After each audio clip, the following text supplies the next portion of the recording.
I know this video just started, but pause the video, close the YouTube app, and open up Pinterest. And on Pinterest, I want you to look up Kawaii Core. While you search a Kawaii Core, tell me what you see. I know you probably see the characters like Mocha and Milk. You see pastel colors, you see cute characters like Hello Kitty, My Melody. You maybe see some more scary characters like Gloomy Bear and Manhara-chan. About the styles, you probably see Kawaii Core rooms, where there are beautiful pink pillows, Kawaii Core clothes where it's like the oversized pastel clothing. But Kawaii Core is a huge thing. You're probably getting a lot of content on your Pinterest feed when it comes to Kawaii Core. So let's talk about it. What are the visual senses and visual styles of Kawaii Core? When it comes to the visuals of Kawaii Core, that's the main attraction of the aesthetic or the substyle. A very first look, the whole point is to instantly show something that's soft, cute, and magical just by looking at it. Colors in the Kawaii Core visual style play a huge role. You see a lot of pastel shades like a nice baby pink, a lilac soft mint green, and a soft yellow or some light blues. You see that a lot in Sanrio characters. But anyway, sometimes people will mix in a softer, brighter candy style color within it to contrast like neon accents and hot pinks to show the maximalist instincts of the style. The end goal in Kawaii Core is to create something that feels playful and eye-catching without being super harsh, like something like the scene style. When it comes to the imagery in Kawaii Core, there's a lot of cute things like small baby animals, cartoon characters, and anime characters, smiling food, hearts, bows, stars, clouds, moons, and sparkles literally everywhere. It feels like it's trying to give everything a personality. The moon is shining down on you because the clouds are shining down on you, because the trees are shining down on you, because the parfait that you're eating is smiling down on you. Each object, like the stationery, the food, everything within the subculture is made to look cutie. Layering within the Kawaii Core subculture, not layering in like clothing layering, but layering elements on top of each other is also really important. You will see stickers on top in your notebooks.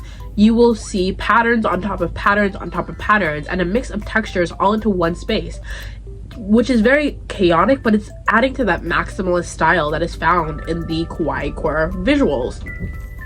It's intentional chaos. It's intentional chaos. And when it comes to the fashion of Kawaii Core, it continues the visual style of the subculture. People wear big sweaters and big pastel skirts with knee-high socks.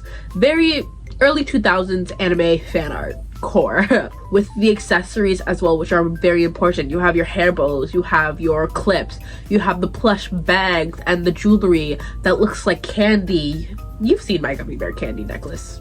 That all add on to the look. It's not weird to see someone who's wearing 50 different necklaces and 30 different bracelets and has things attached to their shoes in the subculture. The rooms of Kawaii Core are also really important. I feel like you see rooms a lot in Kawaii Core on Pinterest with plushies all over the bed. It seems like there's more space for plushies compared to the actual person living there.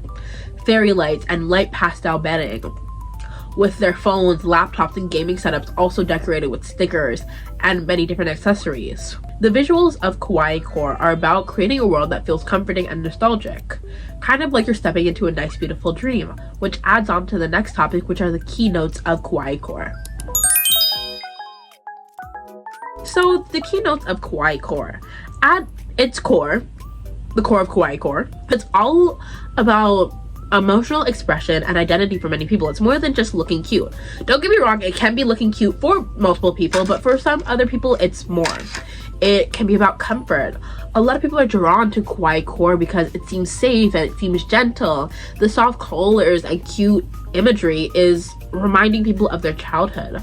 A lot of the characters like Milk and Mocha and the Sanrio characters are all like from childhood nostalgia. It taps into your childhood feelings with the plush toys and the cartoons and the playful bright designs. It can remind people of simpler times in their life, and it's not necessarily about going backwards. It's more about just bringing comfort from those things into your presence. And like I said before, the self-expression in this space is huge. Everyone does Kawaii Core very differently. Some people are very minimal and soft with their outfits, with only a single hair bow and only a single cute dress, compared to others who are completely bold accessories with cute stuff all over them, and their room looks like they vomited their room looks like they vomited nostalgia all over their wall. Also, it's a breath of creativity within Kawaii Core, with DIY being a large part of it. Many of these people customize their clothes and decorate their belongings. They take trash and turn it into cute things, packaging from old blind box toys and add it to their room. Decorate their own dresses, decorate their own accessories. Those like button hair clips, DIY. I love those button hair clips. Another thing that is important to mention about Kawaii Core is that it can be a form of quiet rebellion. Similar to other alternative styles, because I do consider Kawaii Core semi-bit of alternative styles, it's choosing to represent yourself in a way that's not standard. When you grow up, you are told all the time that, oh, you're grown now, time to wear only nude basic colors. You still watch cartoons at your grown age? Why are you still watching magical girls and you are 25 years old? 30 years old, 40 years old, time to do that. You can rebel against the system and say, no, I'm an adult, but I can enjoy cute things. It allows you to feel empowered by these cute things because you're choosing what to do. And finally, Kawaii Core lets people create a version of themselves and a version of reality that's brighter and more fun. Like I turned 19, which means I needed to file my taxes for the first time. I did not enjoy it, but having a cute space to fall into allowed me to escape that adult future and forget about tax season. It's like saying that, you know, the world is complicated, the world is hard, we are in constant fear of the price of living, we are in constant fear of things going on, but I get to surround myself with things, cute things that make me happy, cute things that remind me what it was like to be a child, just cute things, and that's really important. But I've been saying Kawaii Core as it's just one thing, but it's not just one single aesthetic or one single subculture. There are many different subgenres of Kawaii Core. So let's talk about those, because I think they can be really interesting while delving into Kawaii Core as a whole topic. Kawaii Core isn't just one single aesthetic, but it branches out to a bunch of subgenres, and each one of them have their own vibes, their own standings, their own whatever. So let's talk about them. The first one is pastel kawaii, which is the most recognizable one. It's soft, it's dreamy, it's beautiful light colors, it's gentle outfits with a calm feeling, and this is a style that feels like a soft cloud that you're sleeping on. This is also the style where you'll see like most when you look up kawaii Pinterest. This is what you're gonna see the most.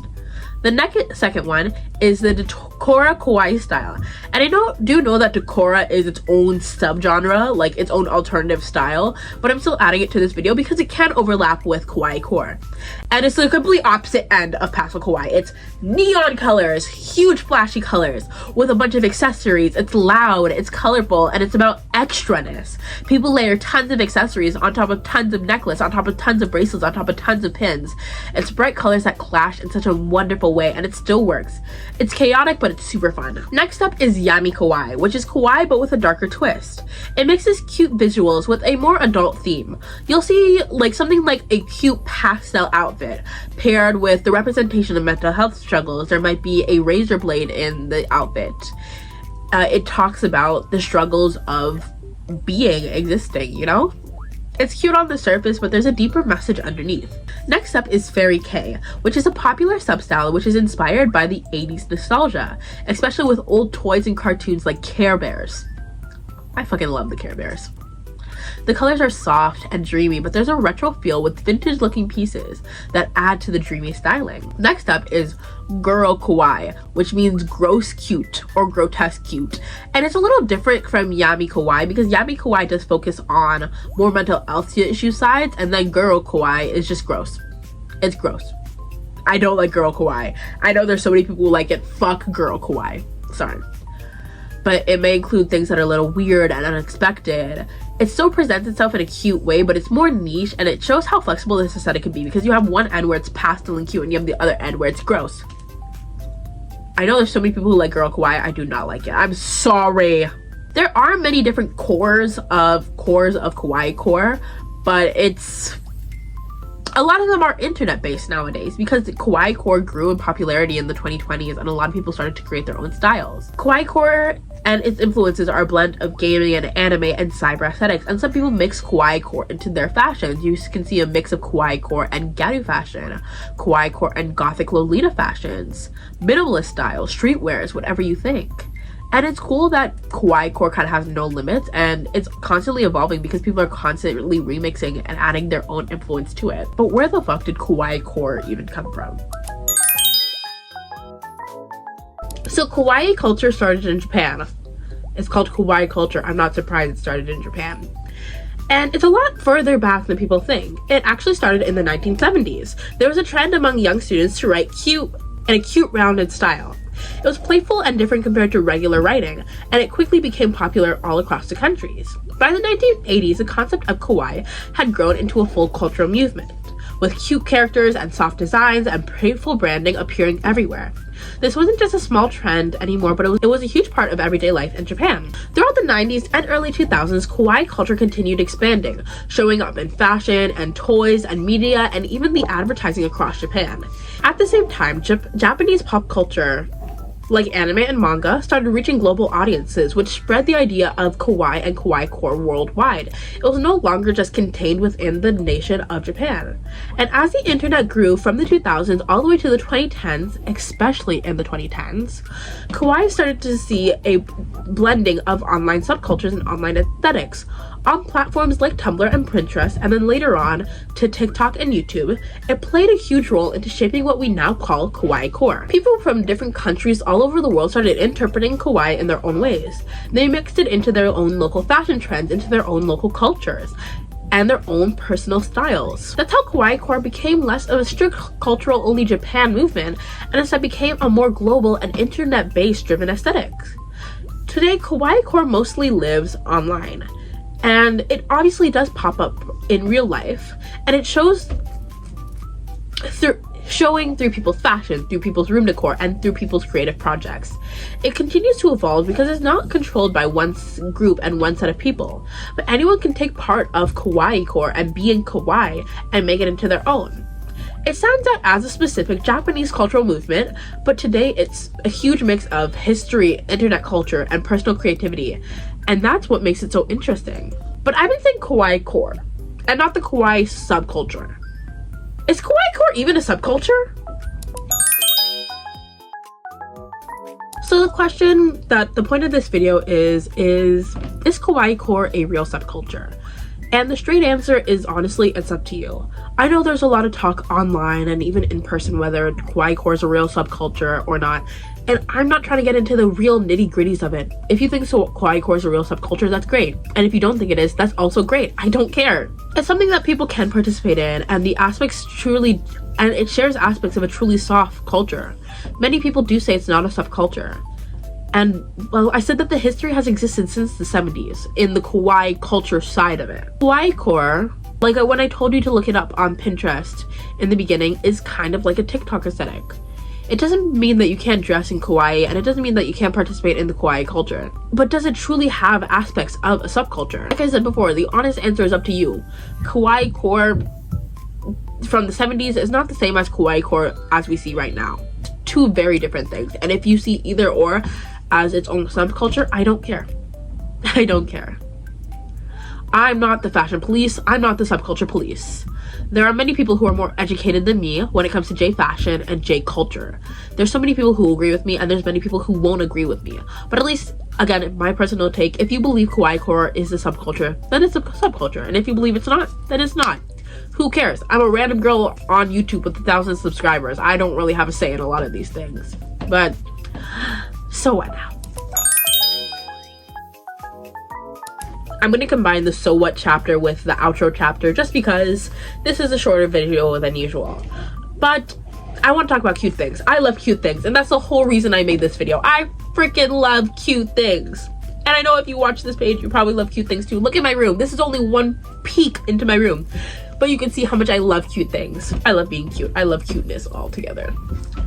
And if you like cuteness, or if you like this video, I'd really appreciate if you liked and subscribed and check out some of my other YouTube videos. I post pretty consistently on YouTube. By the time I'm filming this, I posted like 4 YouTube videos, 1 each day, which is wild. It's not happening again, but that was wild. And if you want to see more content from me, I post daily on Instagram and TikTok, as well as YouTube Shorts, so you should follow me on those platforms as well. If you want to support me monetarily or see some fashion sense and cosplay sets from me, you should check me out on my Ko-fi. And what else? yeah, can't wait to see you guys in the next video. Bye. When I see you, I go nuts. Please, baby girl, let me touch on them cocoa nuts. Let me get the milk with the cocoa puffs. Feeling kinda freaky, get the go-go cups. Oh shit, we're Inspector Gadget. I don't even know, but I been done had it. Listen, from your life, I'm what's missing. So stop frontin', let me touch that kitten. Meow!